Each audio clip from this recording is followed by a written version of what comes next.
जगन्नाथपुरी मंदिर, कभी सोचा है कि किसी मंदिर का झंडा वो भी हवा के बिल्कुल उलट कैसे लहरा सकता है? हाँ, ये तो है।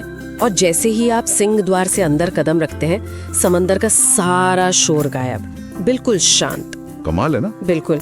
ये कुछ ऐसे पहलू हैं जिनका जिक्र मतलब हमारे पास जो भी जानकारी है, जो स्रोत हैं, उनमें बार बार आता है। अच्छा। तो आज हम इन्हीं दस्तावेजों और लेखों के आधार पर जगन्नाथपुरी मंदिर की जो मान्यताएं हैं, उसका इतिहास है और जो रहस्य है, उनकी गहराई में उतर रहे हैं। हाँ, कोशिश यही है कि सिर्फ जानकारी ना दें, बल्कि समझें कि इन स्रोतों में सबसे दिलचस्प क्या है, सबसे अहम क्या है। बिल्कुल। तो शुरू कहाँ से करें? नींव से। हाँ, वहीं से करते हैं। 12वीं सदी, राजा अनंत वर्मन चोडगंगा देव, भव्य निर्माण। पर कहानियां तो और भी पीछे जाती हैं, है ना? जी हाँ, पौराणिक कथाएं जो है वो कहती हैं कि ये सब भगवान श्री कृष्ण के देह त्याग के बाद शुरू हुआ। अच्छा। कहते हैं कि जब उनका दाह संस्कार हुआ तो उनका हृदय वो अक्षुण्ण रहा, जला नहीं। सच में? हाँ, और वही हृदय बाद में समुद्र में बहते हुए एक लकड़ी के लट्ठे के रूप में मिला, दिव्य लकड़ी। स्रोत उसे दारू ब्रह्म कहते हैं। दारू ब्रह्म। और फिर मूर्तियां, उनकी कहानी भी तो बड़ी अजीब है। वो भी है। एक कहानी कहती है कि विश्वकर्मा खुद आए थे मूर्ति बनाने। हाँ, सुना है मैंने। पर उनकी एक शर्त थी। जी, शर्त ये थी कि जब तक काम पूरा ना हो, कोई उन्हें देखेगा नहीं, दरवाजा नहीं खोलेगा। पर राजा वो थोड़े अधीर हो गए। इंतजार नहीं कर पाए। बस दरवाजा खोल दिया और विश्वकर्मा काम अधूरा छोड़कर चले गए। अरे! और मजे की बात यह है, कुछ लेख यही तर्क देते हैं कि शायद इसीलिए आज भी जगन्नाथ, बलभद्र, सुभद्रा जी की मूर्तियां उसी अधूरे रूप में है, मतलब स्पष्ट हाथ पैर नहीं है। हाँ, वो उनका एक विशेष रूप बन गया है। अच्छा, अब जरा उन रहस्यों पर आते हैं जिनका जिक्र हर जगह मिलता है, मंदिर की बनावट से जुड़े। जैसे वो ध्वज वाली बात आपने शुरू में कही, हवा के विपरीत।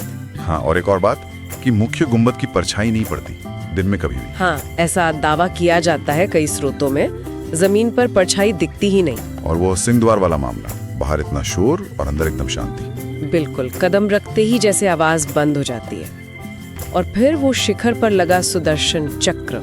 हाँ, उसके बारे में क्या खास है? कहते हैं कि आप पूरी शहर में कहीं भी खड़े हों, वो चक्र हमेशा आपकी तरफ ही दिखता है। उसका मुख आपकी ओर ही रहता है।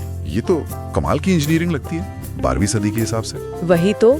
कुछ स्रोत कोशिश करते हैं वैज्ञानिक कारण देने की। अच्छा। क्या कहते हैं? जैसे ध्वज के लिए शायद हवा का कोई खास पैटर्न हो, हाँ, या परछाई के लिए गुंबद का कोण ऐसा हो, या आवाज के लिए मंदिर की बनावट ऐसी हो कि ध्वनि या तो सोख ली जाती है या परावर्तित हो जाती है। मतलब कुछ थ्योरीज हैं। हाँ, सिद्धांत तो हैं और कुछ स्रोत इनका विश्लेषण भी करते हैं। पर वही स्रोत ये सवाल भी उठाते हैं कि क्या उस जमाने में बिना आज के उपकरणों के इतनी सटीक इंजीनियरिंग ये कैसे मुमकिन था? सही बात है। ये उस वक्त की समझ से तो काफी आगे की चीज लगती है। बिल्कुल। अच्छा, एक और बहुत ही अद्भुत प्रक्रिया है मंदिर से जुड़ी हुई नब कलेवर। हाँ, नब कलेवर मतलब मूर्तियों का नवीनीकरण। जी, हर 12 से 19 साल में मूर्तियां बदली जाती हैं। ये एक बहुत विस्तृत प्रक्रिया है। कैसे?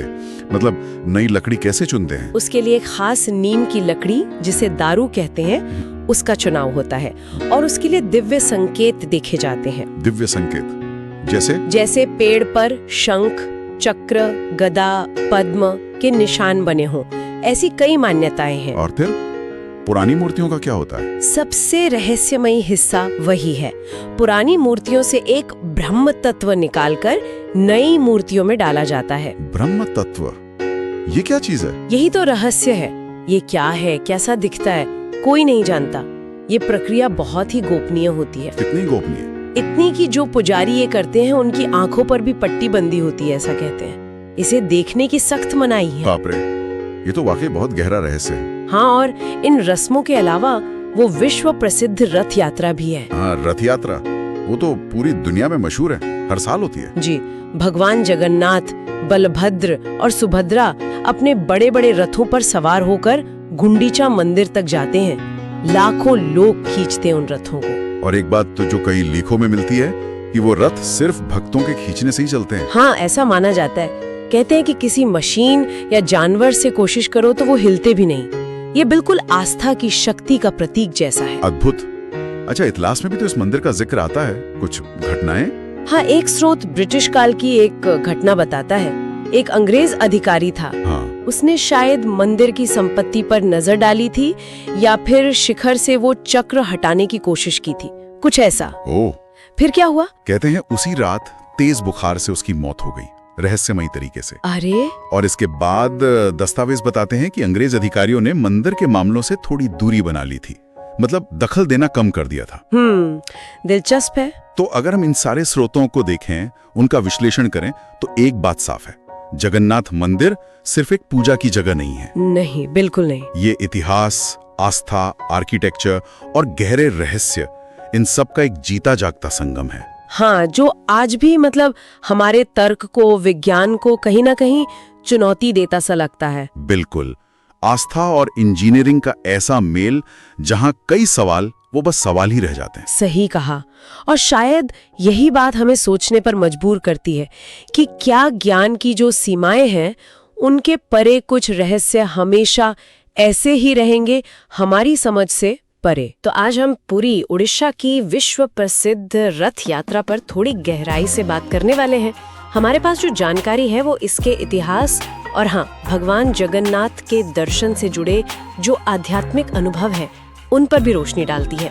कोशिश रहेगी कि इस पुरानी यात्रा को और इसके महत्व को थोड़ा और समझे। बिल्कुल। और इन स्रोतों को देखें ना, तो साफ लगता है कि ये सिर्फ एक धार्मिक जुलूस नहीं है। ये तो मतलब इतिहास, गहरी आस्था और बहुत ही पर्सनल वो आध्यात्मिक अनुभव होता है ना, उसका एक संगम है। इसमें कई परतें हैं, देखते हैं एक एक करके। हाँ, सबसे पहले तो इसका इतिहास ही है। कहते हैं कि ये यात्रा बहुत बहुत पुरानी है, शायद 12वीं-13वीं सदी से ऐसा जिक्र है कि किसी राजा ने शुरू की थी। क्या इस पर और कुछ पता चलता है कि कैसे, क्यों शुरू हुई होगी? हाँ, देखिए संकेत तो यही है कि शुरुआत किसी राजा ने ही की थी। शायद अपनी प्रजा को भगवान के और करीब लाने का एक तरीका हो। और इसका एक गहरा रिश्ता नब कलेबर परंपरा से भी है। अच्छा, नब कलेबर, हाँ, जिसमें वो विग्रह बदलते हैं, है ना? हाँ। नवीकरण जैसा। हाँ बिल्कुल, मूर्तियों का नवीनीकरण। लेकिन देखिए, इतिहास तो एक बात है, जो चीज इन स्रोतों में बहुत उभर कर आती है वो है वहाँ का माहौल, वो पूरा वातावरण। हाँ, वो माहौल, जैसे सुबह के 4 बजे की वो शांति, फिर समुद्र की लहरों की आवाज, मंदिर की घंटियां, शंखनाद, और फिर धीरे धीरे वो भक्तों की भीड़ बढ़ती जाती है। बड़ा सजीव लिखा है इसके बारे में। बिल्कुल सजीव। और उसी माहौल में सोचिए एक अकेले भक्त का अनुभव, कल्पना कीजिए बस, कड़ी धूप है, घंटों से खड़े हैं, मन में क्या चल रहा होगा? थोड़ी हैरानी, थोड़ी श्रद्धा, इंतजार, और फिर वो ढोल, मंजीरा, वो हरि बोल के नारे, और बस सब भूलकर उसी में खो जाना। सही कहा। ये दिखाता है कि आस्था कितनी गहरी और मतलब कितनी पर्सनल हो सकती है, इतनी बड़ी भीड़ में भी। हाँ, और फिर आता है वो पल, घंटों के इंतजार के बाद, वो दर्शन का पल। हाँ, रथ पर भगवान जगन्नाथ, बलभद्र और देवी सुभद्रा के दर्शन।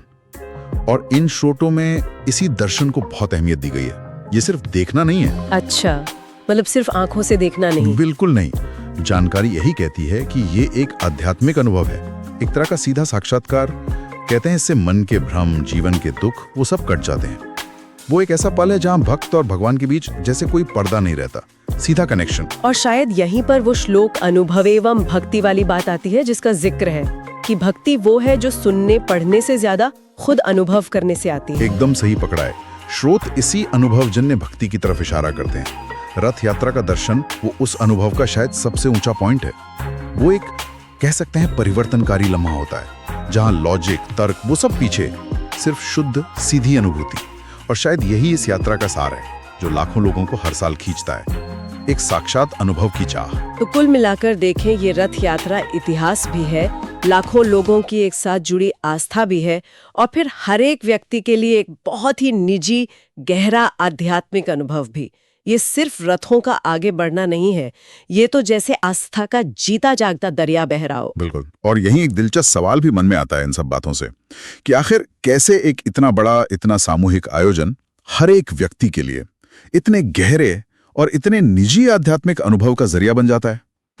भीड़ में होकर भी शायद खुद को पा लेना, शायद इसी में इस यात्रा का वो अनूठा रहस्य छिपा है। ओम श्री जगन्नाथाय नमः। कहते हैं हर कहानी में एक हीरो होता है, पर यहाँ हर कहानी खुद हीरो बन जाती है।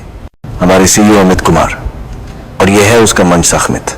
सब्सक्राइब जरूर करिए और इसी तरह के कहानी, डॉक्यूमेंट्री और न्यूज के लिए सब्सक्राइब जरूर कीजिए 60 minute real stories bye Amit Kumar से।